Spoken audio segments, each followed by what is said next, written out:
Frank de Boer speelt de bal. Heel goed naar Dennis Bergkamp. Dennis Bergkamp. Dennis Bergkamp neemt de bal aan. Dennis Bergkamp. Dennis Bergkamp. Dennis Bergkamp. Dennis Bergkamp. Dennis Bergkamp. Exagerarlo para Fabinho. Se le escapa la pelota y va Modric. Va.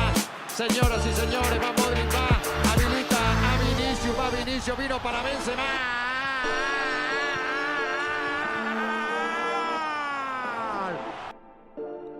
Peuple francophone, bonsoir. Bienvenue sur ce nouvel épisode du Ventre Mou qui fait son retour comme presque toutes les semaines. Je suis en compagnie d'Aurélien, comme d'habitude. Bonjour Aurélien. Bonjour. Et aujourd'hui, on nous a préparé un menu sur le thème des championnats européens. Alors pas de tous, on va pas se mentir, mais on va revenir dans un peu plus du classique de l'actualité après avoir fait par exemple le top 10 des joueurs français et les plus surcotés. Un épisode qu'on vous invite à aller réécouter si vous ne l'avez pas encore fait. Déjà un classique, exactement, aux milliers de vues sur toutes les plateformes réunies, à commencer par Telegram. Et aujourd'hui, donc, on va parler de football européen. On va pas trop parler de football français, et même, j'ai envie de dire, de football mondial, avec le troisième débat qui nous attend. Donc, le menu, le voici. On va parler d'abord de la course au titre en Première Ligue, donc notamment de Liverpool et Manchester City, et de quelques autres équipes qui font un petit peu sensation ou qui déçoivent, hein, ça peut être aussi le cas. On parlera ensuite du Real Madrid, pas uniquement par le prisme d'Mbappé, même si évidemment on va parler d'Mbappé, mais je pense que le but c'est de parler du Real plus globalement. Et enfin, on parlera du nouveau bijou de la FIFA, la compétition que tout le monde attend, la Coupe du Monde des clubs, le tirage au sort. Pour tout vous dire, on ne l'a pas encore au moment où on se parle, mais au moment où l'épisode sortira, il sera sûrement oui, parce que c'est aujourd'hui dans la soirée, et peut-être une petite surprise si on a le temps, en fin d'émission. Allez, c'est parti.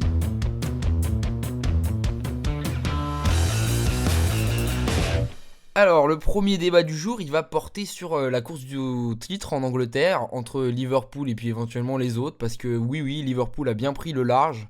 Un peu une surprise, hein, pour remettre dans le contexte, après la succession de Jürgen Klopp, on ne s'attendait pas à un départ à ce point-là en fanfare. Et les hommes de Arne Slot comptent déjà une dizaine de points d'avance sur leur dauphin, et encore plus sur Manchester City, qui s'est fait littéralement écraser ce week-end par Liverpool, sur le score de 2-0 seulement, entre guillemets. Mais dans le jeu, il n'y a absolument pas eu match. Moi, personnellement, je sais pas toi, mais j'ai jamais vu City à ce point-là se faire détruire. De Bruyne n'a quasiment pas joué sur ces derniers matchs.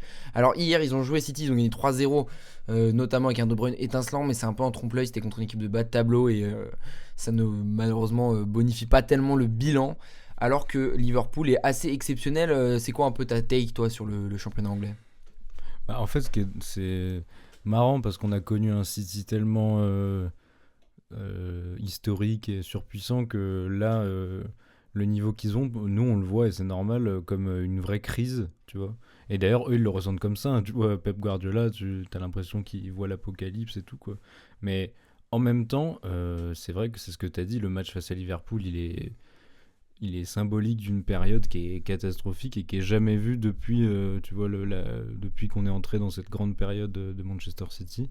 C'est n'importe quoi. Et le match face à Liverpool, il est super réussi par Liverpool et il est super raté par Manchester City. Oh, mais c'est terrible, ils existent même pas, quoi, dans le jeu. Et je sais pas, une conférence sur deux, t'as Guardiola qui dit que au début de l'année, à un moment, il avait dit un truc du genre ah oui, bah à un moment, il faut bien qu'on perde ou je sais pas quoi. Tu vois. Mais il avait dit c'est peut-être le moment pour me virer. Et là, il dit non, mais c'est bon, on a toute une saison, on a de quoi gagner dans les moments compliqués, etc.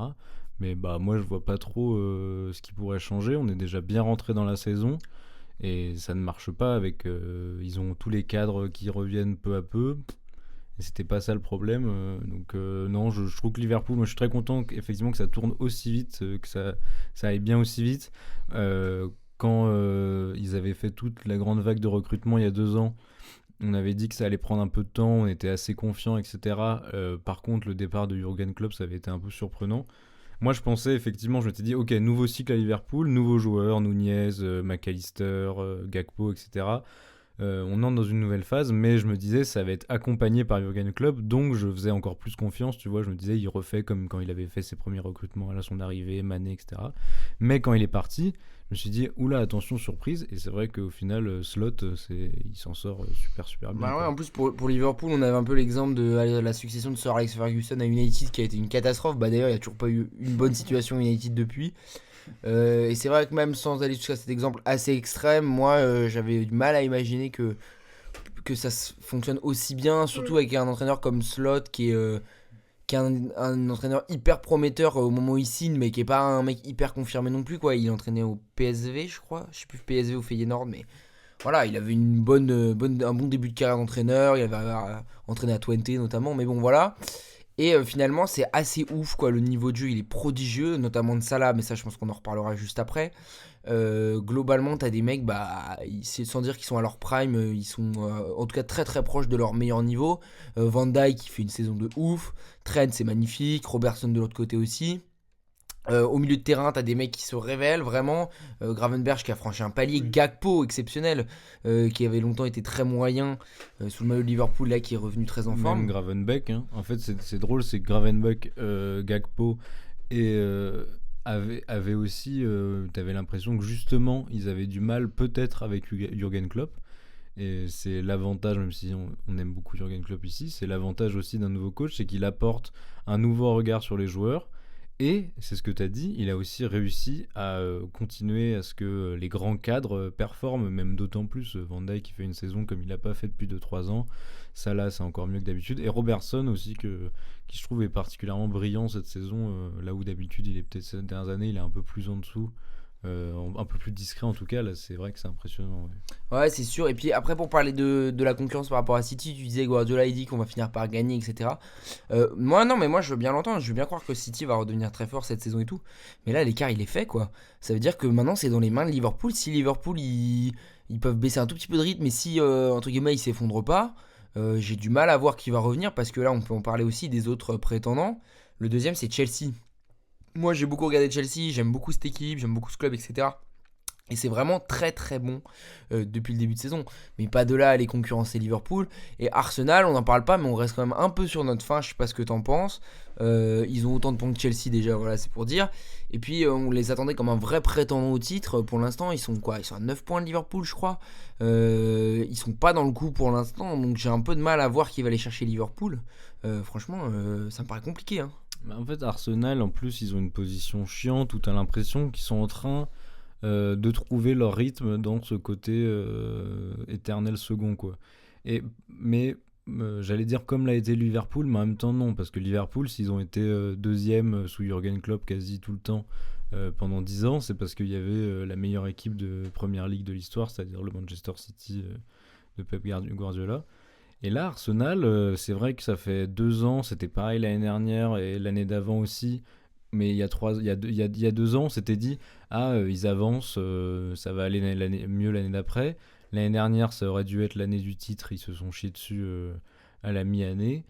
Et là, dès maintenant, t'as l'impression effectivement qu'ils sont largués et qu'ils font des grosses perfs, qu'ils ont un gros niveau, mais qu'ils n'arrivent pas à franchir le cap. Et là, ça commence à être inquiétant, parce que je te dis, moi j'ai l'impression qu'ils sont en train de trouver une forme dans ce truc du second qui a plein de talent, qui joue par ailleurs franchement très bien. Quand il joue très bien, il joue très très bien Arsenal, mais qui a du mal à franchir ce dernier cap, alors que là, il y a la place, tu vois. Ouais, je suis d'accord. Et moi, je trouve que Liverpool, pour l'instant, à l'heure actuelle, vraiment, hein, je parle pas forcément en valeur absolue ou quoi, pour moi, c'est la meilleure équipe du monde. D'ailleurs, ce serait quoi, toi, ton top 3 un peu des équipes en ce moment ? Parce que moi, je mets Liverpool en 1, le Barça en 2, mais je sais pas qui je mets troisième. Et même globalement, c'est dur, hein. Le troisième, ça pourrait paraître compliqué. Moi, j'aurais envie de mettre Arsenal quand même. Ah ouais, toi, tu mettrais Arsenal ? Carrément, ouais. Parce que après, tu peux regarder les championnats. Moi, je mettrais Botafogo parce qu'ils ont gagné la Libertadores. Tu peux mettre les autres, tu peux regarder autre part. Hein. En Liga, à part le Barça, ça peut pas non, être ça peut pas être le 3. Real, tu peux pas le mettre. Ça peut pas être le Real. En Serie A, pareil. Bon, la Ligue 1, Paris est pas top 3. Au final. Ouais, ou le Bayern. Le Bayern, mais. Moi, je sais pas, j'ai un peu de mal avec le Bayern d'aller mettre top 3. Sinon, attends, si on regarde le classement de Ligue des Champions, parce que c'est bien les indicateurs de club. Donc Liverpool, l'Inter Milan peut vraiment s'affirmer comme 3e. Ils sont en haut de la Serie A et ils sont 2e de Ça Ligue a des toujours Champions. pas perdu en Ligue des Champions. Ouais, non, aucune défaite, t'as raison. 4 victoires et 1 nul. Ils sont donc tout seuls 2e. Pourquoi pas. Après, Ouais, ça se tape, Arsenal, l'Inter, le Bayern, c'est entre ces équipes-là. Mais moi, je mettrais l'Inter en 3. Mais moi après, c'est parce comme que ce je trouve que le jeu d'Arsenal est impressionnant. Après, c'est aussi peut-être parce que je regarde plus Arsenal que l'Inter, mais que je Ouais, trouve que c'est Arsenal est possible. plus Bon, moi après, sur le jeu, mais après j'ai l'impression que l'équipe est plus forte, tu vois. Mais en tout cas, ouais, pourquoi après ça, pas. c'est des classements comme Mais ça. c'est sûr pour, que l'Inter c'est toujours très fort et c'est d'ailleurs un bon exemple de stabilité ces dernières années. Ouais, et dont puis on parle pas beaucoup. le petit focus qu'on pouvait faire, c'est sur Mohamed Salah. Je sais que toi, t'apprécies le joueur, moi aussi. Franchement, il est exceptionnel là encore, alors qu'il menace presque d'aller en Arabie Saoudite en disant qu'il va pas prolonger, il sait pas, etc. Mais ce qui est aussi un moyen de pression pour obtenir un salaire max. Mais franchement, je le trouve fantastique, passeur, buteur, leader, tout ce qu'il faut là. Ça commence à parler de l'envoyer au PSG, par pitié, non, préservez-nous de ça. Mais incroyable quoi, c'est vraiment sur lui que ça Ouais. repose. Ouais, et puis en plus, franchement, je pense que Liverpool, c'est un club qu'il aime. Il l'a déjà dit, et tu vois, toutes ces histoires de contrats, moi, je suis assez certain qu'il va re-signer, j'espère. À un moment, il disait que c'était Liverpool qui voulait pas le re-signer, en tout cas pas avec l'argent qu'il voulait, tu vois. Mais moi, je pense qu'il va rester à Liverpool, en tout cas pas au PSG. Mais ouais, c'est une. En fait, ce qui est drôle, c'est qu'à chaque fois, on a l'impression que ça va être la saison de trop. Et là, il fait sûrement une des meilleures saisons de sa vie. Pour l'instant, c'est parti comme ça, en tout cas. C'est toujours impressionnant. Et c'est pas. Moi, enfin, évidemment que c'est le joueur le plus important de Liverpool, mais c'est pas un stade où c'est inquiétant pour le reste de l'équipe comme ça l'a été les dernières saisons de Mbappé au PSG, tu vois. Ouais, c'est clair, ça c'est sûr. C'est juste un excellent joueur qui surperforme dans un effectif qui fonctionne, quoi. Bah, en tout cas, franchement, moi, en tout cas, même sans aller jusque-là, forcément, j'avais vraiment envie de faire un coup de chapeau à Salah parce que il est pas tout jeune, quoi, mine de rien. Ça fait un paquet d'années qu'il est au niveau. Et ça, c'est plus une take personnelle. Je pense que ça clôt définitivement le débat de qui est le plus fort entre Salah et Mané. Voilà. Vous aviez déjà mon avis, c'est Salah pour moi, mais là, je pense que ça confirme. Mané, en tout cas, a pas eu. Mané, très très grande carrière et très très grand niveau. Attention, je remets pas ça en cause, mais. Mané a pas eu, en tout cas, s'est pas retrouvé dans la situation de Salah, aussi parce qu'il l'a évité, hein, c'est lui qui est parti, hein, mais il a pas eu aussi l'occasion de prouver sa capacité à faire ça. Après, moi, je suis d'accord Il a avec pas toi. eu la même longévité. Je pense que Mané aurait pas fait ce que fait Salah actuellement tout seul, mais oui, non, je pense que Salah est le plus grand des deux. Mais de toute façon, tout est dans les abdos. Hein. Ça, c'est sûr. Il enlève tout le temps son maillot, c'est une dinguerie quand même. de Tout faire est ça. dans la calvitie aussi. Voilà, exactement. Ouais. Mais la touffe calvitie à la Fabrice Eboué un peu. Bon, par après, il a moment. fait des implants apparemment. Ouais. Non, mais moi, j'oublierai pas la calvitie qu'il avait un moment. Bon, après, là, on peut parler de la calvitie de Mané aussi. Hein. Mais Mané, c'est soit un front, je sais pas. Parce Ah, qu'il a- Mané, c'est un des pires au monde. Ouais, parce que mais c'est une calvitie accompagnée d'un front Mais massif, quoi. Oui, mais le front, il s'arrête presque à la calvitie Ouais, de ouais, derrière. Ouais, non, c'est. Ouais, c'était horrible. Mais il y a un flow quand même, c'est ça qui est fou d'arriver à être classe avec une C'est coupe ça. comme ça, une tête comme ça. Quoi. C'est ça. Voilà donc pour la première ligue. Alors, le deuxième débat, après avoir parlé Première Ligue, on va parler un petit peu de Liga et on va faire un focus sur le Real Madrid. Alors, bon, je pense que ça, on l'apprend à personne. Ça ne va pas très fort en ce moment pour le Real et notamment pour Kylian Mbappé. Mais moi, je pense qu'on peut élargir la question à Ancelotti, Bellingham. Bon, Vinicius simplement, en plus, il est blessé en ce moment. Et la défense aussi. Le Real a encore perdu hier soir 2-1 face à Bilbao, avec notamment un penalty raté de Kylian Mbappé. Quel est ton avis un peu toi sur ce qui se passe au Real en ce moment ? Ce qui est marrant, c'est qu'en fait, même si t'as raté, moi en l'occurrence, j'avais même pas remarqué, j'avais oublié, j'avais pas suivi qu'ils avaient perdu contre Bilbao. Ça fait un mois que les matchs se ressemblent, c'est une défaite du Real et un penalty raté par Mbappé. Non, mais je sais pas, moi après, je pense que je vais pas être dans l'ordre, mais c'est un truc que j'ai peur d'oublier. Petite dédicace au jeune Asensio là, du Real Madrid. Moi, qu'on ne me fasse pas de ce mec-là une jeune pépite. Hein. Parce que le match face à Liverpool, là, j'ai vu des gens qui s'extasiaient parce que comme quoi Ils il se sont avait fait sauvé, tuer. Hein. il avait sauvé l'occasion. Mais alors évidemment, tout le monde fait des erreurs, etc. Mais il sauve une occasion d'un but qu'il a lui-même, d'une erreur à lui. C'est-à-dire que ça lui tombe dessus et ensuite il la sauve. C'est pas non plus un fait de jeu exceptionnel. Et après, à partir de là, il fait un match de merde, quoi, sinon. Donc Non, ne me faites pas de ce mec une pépite, s'il vous plaît. Bon, pour le reste, le Real Madrid, moi je crois que je t'ai dit ça par message. c'est en Ligue des Champions et en Liga aussi, pareil d'ailleurs. Le Real Madrid joue globalement comme depuis 2 ans, un peu moins bien, mais surtout à la fin ils gagnent pas les matchs, quoi. Ouais, c'est ça. C'est C'est la grande différence. J'ai donc, l'impression qu'il y a un problème d'ego aussi de tous. Et là, moi, c'est bon, vous avez un peu l'habitude, j'aime bien défendre Mbappé, pas sur certains points quand même. J'ai pas l'impression que ce soit Mbappé qui pourrisse tout par son ego, pour le coup. Pas autant qu'au PSG en tout cas. Mais globalement, il y a une question d'ego, je pense aussi. En même temps, t'as Bellingham qui veut être le numéro 1, la grande star. Vinicius qui a son ego et je pense qu'il a fait des choses ces dernières années pour le mériter. Et après, il y a Rodrigo qui se fait littéralement chier dessus, lui. Non, en fait, c'est pas forcément la faute de Mbappé lui-même, mais n'empêche que beaucoup de choses sont causées par Sa la présence. présence de Mbappé. Mais là, en l'occurrence, moi, je pense pas qu'il fasse non plus. Oui, de toute façon, il a pas trop la possibilité de faire d'être une star comme il l'a été au PSG pour l'instant. Après, il y a le truc aussi de Vinicius qui a dit qu'il voudrait partir un jour, qui est apparemment souvent en négociation avec l'Arabie Saoudite, etc., pour un contrat record. Peut-être aussi que le Real Madrid, ils veulent absolument miser sur Mbappé, dans le sens où ils savent que Vinicius, Ouais. il va finir par partir. Mis à part ça, je sais pas vraiment rationnellement pourquoi tu miserais plus sur Mbappé que sur Vinicius. Moi, j'ai tendance à dire que la situation d'Mbappé, elle va s'améliorer un moment ou l'autre, normalement. En tout cas, c'est ce qu'on peut espérer. Mais c'est vrai que c'était assez rare. Je trouve que Ancelotti est un peu dépassé. Toi, je sais pas comment tu le vois, mais j'ai pas l'impression qu'il puisse. Enfin, je sais pas si c'est sur ce point-là qu'il faut chercher l'électrochoc ou quoi, mais c'est compliqué. Puis même derrière, c'est pas ouf, hein, le Real. Hein. En fait, moi, j'ai vraiment l'impression qu'il travaille pas avec l'équipe qu'il veut, en fait. Tu vois, Ouais, qu'il y a Qui- beaucoup de qui- choses qui sont imposées. qu'il doit faire avec, quoi. Et pourtant, c'est un mec qui a travaillé avec des équipes quand il reçoit le Real comme ça, il va gagner la Ligue des Champions. Il a l'équipe qu'il a, tu vois, il fait ce qu'il peut. Tous les ans, à chaque fois qu'il a gagné le titre avec le Real, avec l'époque Benzema, il y a plein de failles dans cette équipe. Et pour autant, c'est justement un mec qui est capable un peu de s'en sortir dans des situations compliquées, tu vois. Et là, t'as juste l'impression qu'il y arrive pas. Parce que moi, j'ai l'impression qu'il a pas de joueurs avec qui il voudrait continuer, tu vois. Ouais, non, c'est sûr que c'est vrai que t'as l'impression qu'il a un peu les mains pas libres, quoi, justement. Enfin, qu'il a pas les mains libres. Et je sais pas, c'est une situation compliquée, mais moi je trouve que le truc qu'on sous-estime à mort et dont on ne parle jamais, c'est les retraites au milieu de terrain. C'est-à-dire la retraite totale de Kroos et la retraite partielle de Modric, parce qu'on va pas se mentir, Modric n'est plus ce qu'il était. Et ça, je trouve que ça pèse énormément et que c'est là qu'on se rend compte à quel point ces deux mecs, ils apportaient au milieu de terrain. C'est pas pour dire que Camavinga, Valverde, Tchouaméni, etc., ils sont pas bons. C'est pas le sujet. Même si je pense qu'ils n'ont rien de comparable avec ceux qu'on a cités précédemment.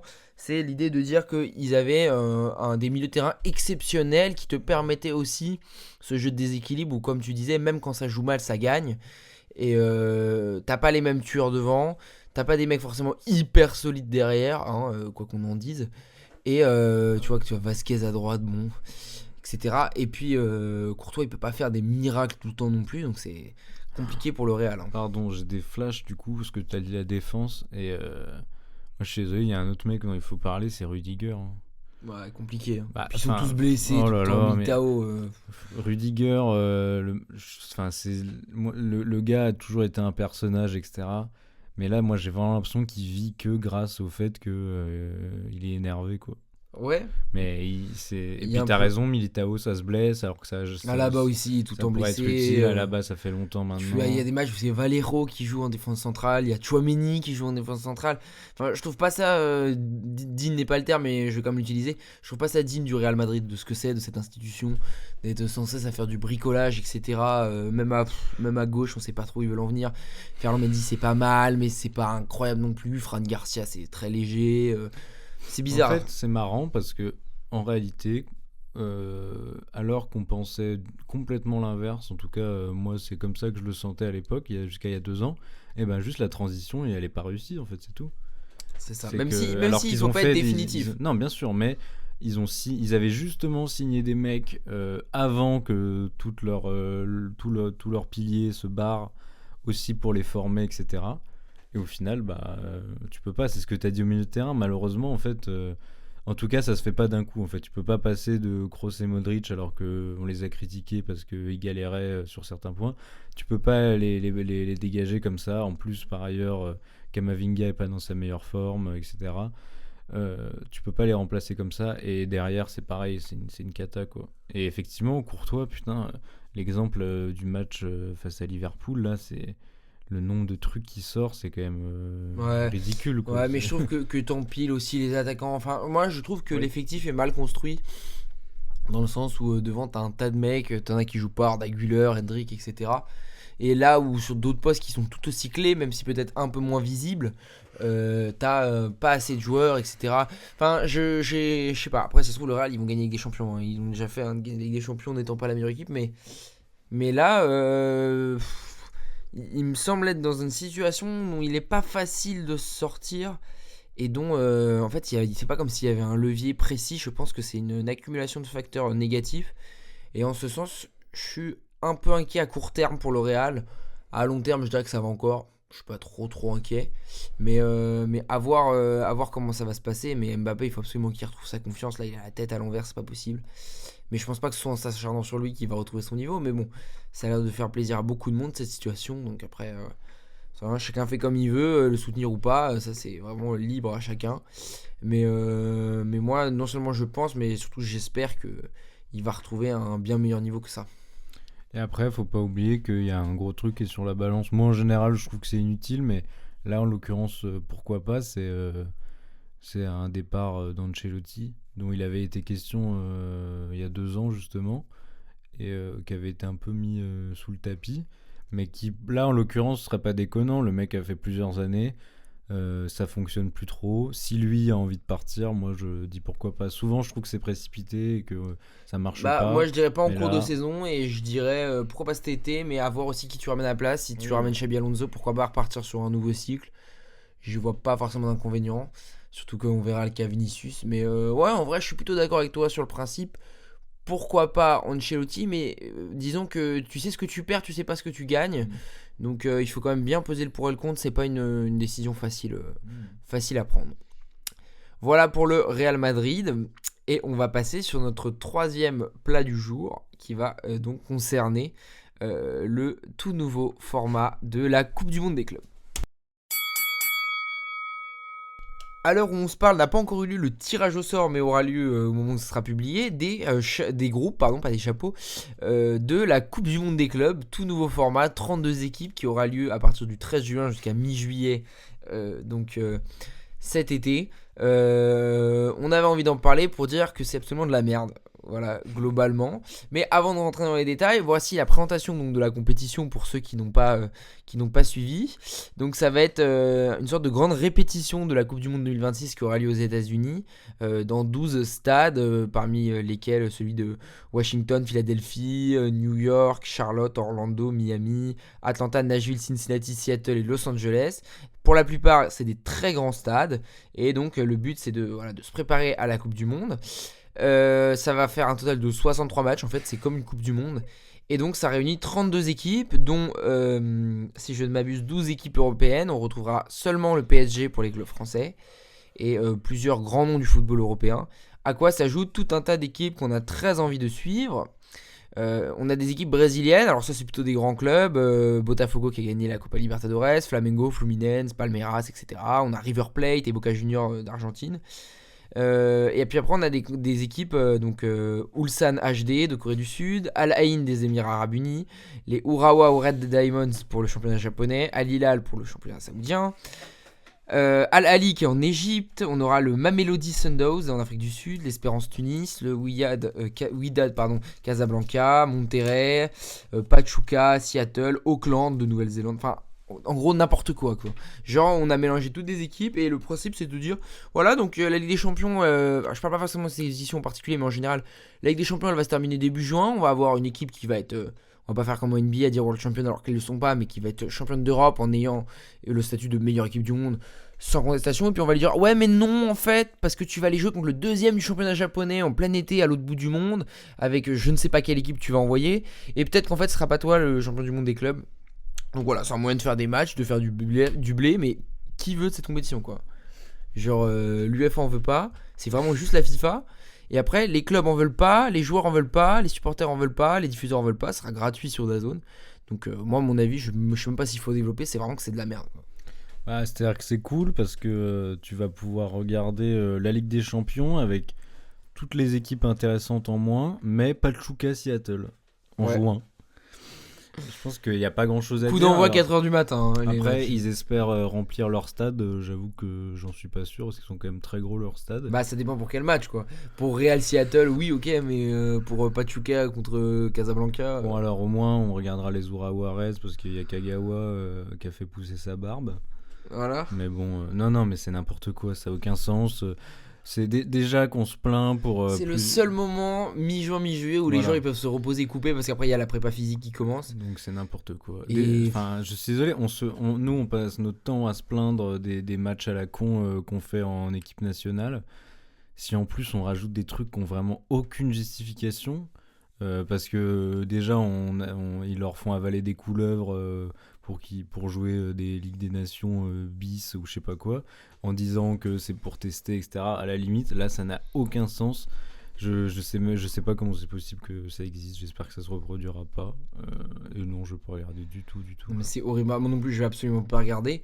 Mais surtout, genre moi j'ai hâte de voir, non pas les matchs, parce que ça, voilà, j'ai dit que j'allais pas les regarder, mais de voir quelle équipe vont envoyer les gros clubs. Est-ce qu'ils vont envoyer les U23 ? Est-ce que justement il va y avoir des règlements, des pressions pour les forcer à envoyer c'est ça. au moins une vraie équipe ? C'est ça. Moi j'ai du mal à croire qu'on leur dise vous envoyez qui vous voulez, parce que moi sinon, je veux dire. T'envoies l'équipe de la Je suis pré-saison, City, quoi. bah, j'envoie les jeunes, quoi, tranquillement. Le joueur le plus expérimenté sur le terrain, c'est Rico Lewis, et encore. Hein. Moi, j'espère que les clubs auront assez de liberté pour faire des trucs comme ça et qu'ils mettront effectivement aucune star. Et parce que la seule utilité que peut avoir ce truc, c'est de faire jouer des jeunes, hein, de toute façon. Mais après, là où je suis d'accord avec toi, c'est que je pense malheureusement qu'ils vont leur foutre des pressions pour qu'ils fassent venir Haaland en juin. Je sais Après, pas. potentiellement, une saison super compliquée. Bon, bref. En plus, à l'autre bout du monde et tout, en plein milieu de l'été. Je sais vraiment, c'est vraiment purement capitaliste. Le but, c'est on va faire plus de matchs, donc on va faire plus d'argent. Et donc, c'est carré, on va augmenter les recettes. Mais il n'y a Mec, aucun intérêt, quoi. Les mecs, ils sont prêts à faire Ancelotti une insolation sur le bord du Non, terrain. en plus, c'est ça, en juin. plein été. Mais il y a tellement d'écart d'une équipe à l'autre. Enfin, je veux dire, le Barça, ils vont jouer contre on a cité Pachuca, qui contre contre Pachuca. Auckland FC de Nouvelle-Zélande. Quel intérêt, quoi, quel intérêt. Franchement, hein, vous allez dire j'abuse, hein. Je préfère voir jouer Luan Cuiseau contre Rodez que ce genre de match. Genre au moins un match de Coupe de France, un peu ça se tabasse, un peu une ambiance bière saucisse, un truc un peu tendu, il y a du monde sur le bord du terrain. Mais là, quel intérêt ça. Le match Bayern-Tunis, là. Non mais c'est horrible. Et sachant que dans les 12 clubs européens, il y a le RB Salzbourg. Hein. Me demande pas ce qu'ils foutent là. Red Bull qui a dû foutre son nez dans cette histoire là. Voilà, donc Je sais pas, moi après j'espère que ça va pas fonctionner et que donc en plus ils se feront pas d'argent. je sais pas. Mais moi, j'osais encore espérer que ça soit annulé. Qu'ils trouvent un motif machin. Mais une fois que le tirage au sort il a eu lieu. Après de toute façon la FIFA, franchement c'est vraiment des sacs à merde quoi. Non, mais c'est horrible. Quand ils pensent qu'il y a des trucs comme ça, qu'on laisse faire ça. Je sais pas. Après, le truc, c'est qu'en plus, les joueurs sont vraiment muselés, quoi. Mais je les ai pas Donc, trop entendus prendre position, ouais, les mais- joueurs, mais je pense qu'ils ont pas trop le choix aussi. Après, il y a eu des trucs, tu sais, mais c'était pas lié à ça. Mais c'est plus avec les trucs internationaux, mais Koundé qui parlait de carrément se syndicaliser, etc. Mais n'empêche, les contrats qu'ont les footballeurs font que. Avant, c'était moins choquant, mais dans les situations comme ça, tu te rends compte à quel point ils sont muselés, en fait. Et d'une certaine manière, les coachs et même les clubs, en fait, tout bêtement, tu vois, qui eux-mêmes musellent les joueurs, et ben, ils se retrouvent dans un grand esclave de la FIFA, tu vois. Donc en fait, tout le monde est bloqué d'une certaine Même manière. si il y a T'as aussi beaucoup de l'impression présidents de clubs qui sont très contents d'aller Ah bah, s'empiffrer parce que aussi bien ils sûr, vont avoir une mais- partie des revenus. Mais N'empêche qu'au final, tu sais pas. Après, tu sais, c'est de l'exhibition pour moi, ça n'a aucun sens. Faire une exhibition sur un mois, genre c'est horrible. Après tout ça là, c'est des trucs qui n'ont jamais existé dans le foot, des trucs comme ça fait naître aussi parfois des mouvements de résistance qu'on n'a jamais vus aussi. Hein. On m'attend mieux, j'espère bien. Donc honnêtement, on n'en sait rien. On peut qu'espérer que ça va faire un raz-de-marée de Contestation. contestation. et que ça, par contre, ça va faire un grand silence d'audimat. Donc, ouais, non, c'est En de la France, je merde. pense vraiment que ça va archi pas buzzer. Hein. Ouais. Il y a qu'une équipe française, c'est au milieu de la Plus on est en nuit. vacances, Pour être un peu un consommateur de sport US, franchement, faut vraiment être motivé quoi. Parce ouais, que. ouais. Ok, non, peut-être le match premier match de la journée il sera à 23h. Ça fait quoi? Ça fait 14h, peut-être Mais 15h. le match au début de la journée, c'est Tchouchouka contre Valenciennes. Donc, non, on aurait regardé, ça avait été Valenciennes. Evian Tonon Gaillard contre Birmingham. Ça, tu sais qu'on l'aurait regardé. Ouais, ça- L'équivalent d'Evian au Costa Rica. Quoi. Voilà, donc on De- aurait... de Tonon. On aurait une équipe vénézuélienne contre une équipe mongole.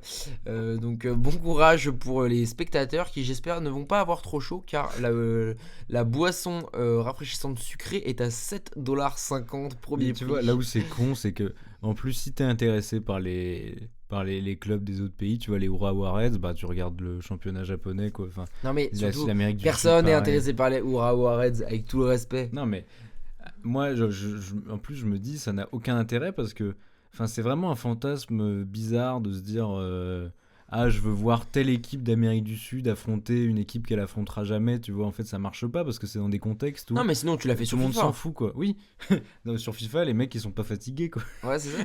Non, mais moi, en fait, j'ai deux scénarios qui pourraient me plaire. Soit toutes les grosses équipes, elles envoient vraiment des équipes de merde. Là, ça me ferait kiffer parce que c'est en gros, c'est cracher à la gueule de la compétition. Ou alors, s'ils envoient les vraies équipes, qu'il y ait vraiment des énormes différences.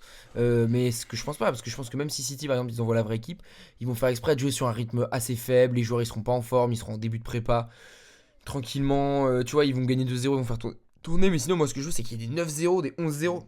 Pour montrer le. Qui nous disent pas, ah mais vous voyez les Urawa Reds Diamonds ils ont quand même fait 2-1 contre City, donc c'est un match qui avait lieu d'être parce que c'était serré, parce que machin, alors que c'est juste que City s'est branlé les couilles, il n'a rien fait. Ouais. Ou alors ça peut être serré, mais ils envoient vraiment l'équipe U23, pourquoi pas, hein, il y a sûrement des belles pépites à découvrir, on a peut-être le nouveau Cole Palmer. C'est ce que je te dis, c'est intéressant, mais bon, après, ça, c'est le rôle de la pré-saison aussi, quoi. Oui voilà, Donc non, bon. c'est, je sais pas, je comprends pas. Voilà donc pour la Coupe du Monde des clubs.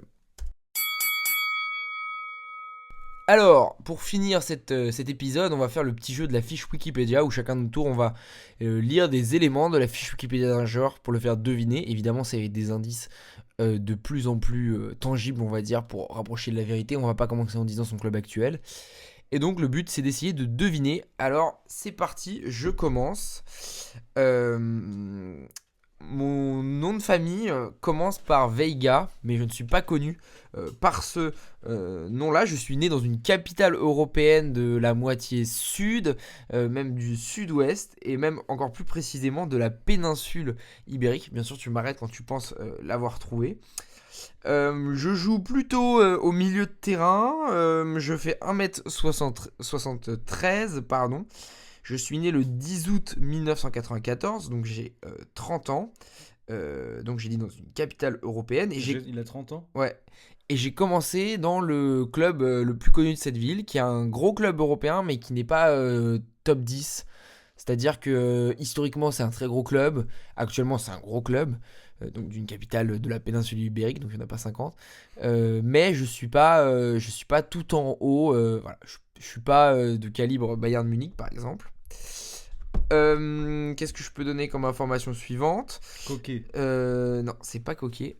J'ai joué en Ligue 1 pendant quelques années, pendant 3 ans. J'ai joué 147 matchs et j'ai mis 28 buts en remportant notamment un titre de champion de France.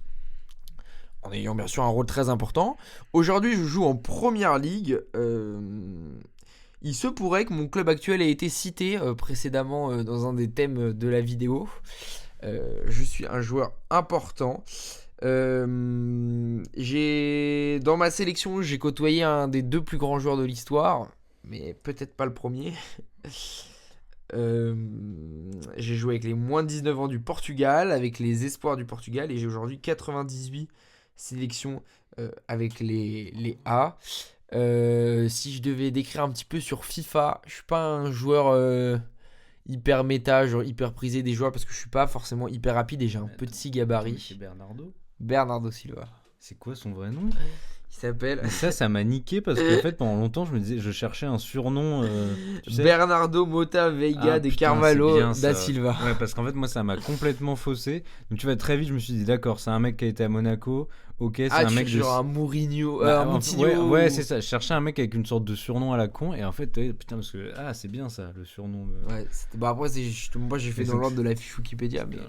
c'était pas facile à trouver. Ok. 30 ans. Hop, Ouais, c'est ça, ouais. donc à ton tour, d'essayer donc de me faire deviner un joueur. Alors moi je sais pas si je vais trouver, parce que c'est le genre de truc où je me fais des nœuds au cerveau comme pas possible. Tu me dis quand t'es prêt, on y va. Allez, petite musique d'ascenseur. Alors, date de naissance. Non, pas date de naissance. Allez, si, date de naissance. Le 7 mai 87, 37 ans. 37 ans. Et il est né à Longjumeau. À Longjumeau. Oh putain. Donc un français, je pense, ou alors un franco quelque chose, c'est possible. Alors, c'est un joueur qui a joué dans les 2 clubs parisiens, Paris FC et Paris Saint-Germain. Ok. Sinon, il a exploré la Turquie et l'Italie. La Turquie et l'Italie. Dans les deux, il a fait. Il a joué, donc, comme je t'ai dit, au PSG, et sinon dans un des plus grands clubs italiens. Mais pas dans sa meilleure période. Ok. J'ai une petite idée, mais je sais pas s'il a joué en Italie. Tu veux que je la dise maintenant ou tu veux donner un... Vas-y. Je pense à Jérémy Ménez. Ouais. Tu vois, c'est le genre vraiment, c'est que des mecs ont joué au Paris FC plus Ouais. Je t'ai PSG. peut-être donné un Mais truc, il a je joué pense. où en Italie? Il a joué à AC Milan. Il a joué à l'AC Milan. Après le PSG, il va à l'AC Milan, dans le pire AC Milan de Avec l'histoire. Philippe Mexès et Avec tout. Mexès, Kevin Prince-Boateng, El Shaarawy au début, Keisuke Honda. Ah ouais, non, c'est là où il c'était met le horrible. but en talonnade, tu sais. C'était horrible. Et après, il est retourné en Italie. Et sa dernière saison, c'est au Regina. C'est là où tu peux le trouver sur FIFA jusqu'au Putain, ça, 23. j'ai même pas la Et ref. il est pourri, quoi. Mais Ah, l'horreur. Mais non, mais tu sais, quand il était au Paris FC, moi je l'avais joué en carrière et il était atroce. Il avait genre 55 après, de il est vitesse. modélisé. Ça, c'est vrai Moi, que sur FIFA 17, c'est parce que c'est un de mes joueurs préférés de tous les temps. Sur FIFA 17, il était je sais plus où est-ce qu'il était. Je le prenais et je faisais toutes les carrières. Ça devenait le dieu du foot, quoi. Ah, c'est fort. Alors que tu vois, moi sur le 17, moi ma pépite sur FIFA 17, c'était Kermit Erasmus. Ouh là là. Personne n'a la rêve de ce mec. C'était un petit attaquant de Lens en Ligue 2 à l'époque, qui était sud-africain. Un petit noir très rapide. Et il était vraiment injouable. Qu'est-ce qu'il est Je devenu l'envoyais juste en profondeur. Je sais pas, mais je savais même pas qu'il jouait à Lens dans la réalité. Hein. C'est intéressant, les. Tiens, attends, on va regarder. Faudrait Qu'est-ce qu'on qu'il fasse est des devenu trucs comme ça. Kermit Erasmus. Des blases qui nous ont hantés quand on était jeunes. Non, mais c'est vrai, mais il y en a plein, en plus, Bah hein. oui. Mais tu vois, il y a des mecs, moi, que j'ai découvert comme ça. Hein. Et ils ont percé derrière. Ibrahima Konaté. C'est C'était drôle. mon chouchou quand il était défenseur central à Sochaux en Ligue 2. Donc là, il joue à Cape Town. Donc Il je a pense que c'est 34 ans, là. en Afrique du Sud. Oui, c'est ça, ouais. Donc On va c'est regarder l'un des gros peu clubs sa d'Afrique du carrière. Sud, ça. Mais... Il a fait donc Super Sport United en Afrique du Sud. Il a joué 6 matchs à Feyenoord. Il a été prêté à l'Excelsior. Il est retourné à Super Sport puis au gros club des Orlando Pirates. Et ensuite, il a été transféré à Nantes en 2016. Il a été prêté 1 an à Lens. Dans les deux cas, il a très peu joué, à peine 10 matchs. Et ensuite, ça a fait Suède avec Eskilstuna, le Vitória Setúbal, un match en deuxième division portugaise. Avant de retourner à Cape Town, Mamelodi Sundowns et Orlando Pirates. Là, il joue pas tant que ça. En 2 ans, Ouais, c'est horrible. au Orlando, il fait 30 matchs, quoi. Mais là, j'ai l'impression qu'il joue plus. Hein. Franchement, je sais pas. Ça a même pas l'air d'être un grand joueur sudaf, quoi. Ah non, non, même pas. Bah attends, il y a combien de sélections? On va regarder, mais il a Ouais, 20 une sélections vingtaine en seulement 10 et il a ans, arrêté l'équipe nationale en 2020. Putain. Donc voilà. Ouais, c'est intéressant. les Gros mecs comme big ça. up à Kermit Erasmus. Mais... Non, mais ouais, Jérémy Ménez, j'ai essayé, mais je me suis. Le Paris, j'ai hésité. Je me suis dit peut-être que je te donnais un gros truc avec Après, le je Paris sais pas, FC, mais- franchement, derrière la Turquie, il a bien le profil à avoir joué en Turquie, mais j'étais pas Ouais, sûr. ouais. Voilà donc Jérémy. pour cet épisode de la semaine. Un petit tour de l'actualité, ça fait toujours du bien. On va revenir dans les prochaines semaines, pas tout de suite, hein, mais potentiellement avec peut-être des top 10 qui vont faire leur retour, en tout cas des épisodes un peu plus thématiques, on va dire, mais on vous en dit pas plus, et puis éventuellement peut-être des invités, des gens qu'on a déjà entendus qui vont revenir. Qui Adel sait, hein. Kassim pour Voilà, dire n'importe peut-être. quoi. On vous fait de gros bisous, on se dit à bientôt et merci pour votre écoute. Allez, ciao.